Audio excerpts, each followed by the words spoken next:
சேலம் கோரிமேடு பொன்னகர் பகுதியில ஜாமியா இஸ்லாமிய மகளிர் கல்லூரி என்ற பெயரில முகமது இம்தியாஸ் ஹனீமி என்பவரும், உளுந்தூர்பேட்டை மாவட்டத்தை சேர்ந்த கப்பல் பாய் என்கின்ற ஜஹாங்கீர், அதே போல கரூர் பள்ளப்பட்டியை சேர்ந்த யாசர், இவர்களுடைய மனைவிமார்கள், இவங்க எல்லாருமே ஒண்ணு சேர்ந்து கோரிமேட் பொன்னகர்ல இஸ்லாமிய மகளிர் கல்லூரி நடத்திட்டு இருக்கிறாங்க.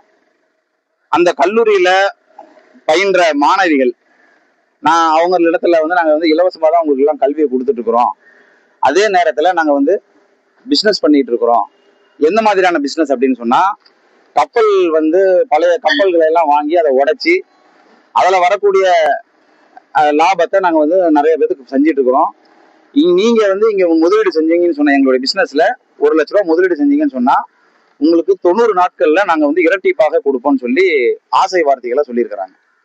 இதை நம்பிய சேலத்துல உள்ள பெருவாரியான மக்கள் என்ன பண்றாங்கன்னா, அவங்க கிட்ட இருக்கக்கூடிய நகைகளை வித்து, சொத்துக்களை வித்து, திருமணத்துக்காக வச்சு இருக்கக்கூடிய செலவுக்கான பணத்தை வித்து அவங்க கிட்ட போய் 5 லட்சம் 10 லட்சம் 20 லட்சம்னு சொல்லி கொடுத்துருக்காங்க. அவங்க இரட்டிப்பாக கொடுத்தாங்கன்னு சொன்னா தன்னுடைய மகளுடைய திருமணத்தை நல்லபடியா செய்யலான்ற நம்பிக்கையில இந்த மாதிரியான நபர்களிடத்துல பணத்தை கொண்டு போய் முதலீடு கூட்டது, இது நாள் வர பணத்தை தராம ஏமாத்திருக்கிறாங்க.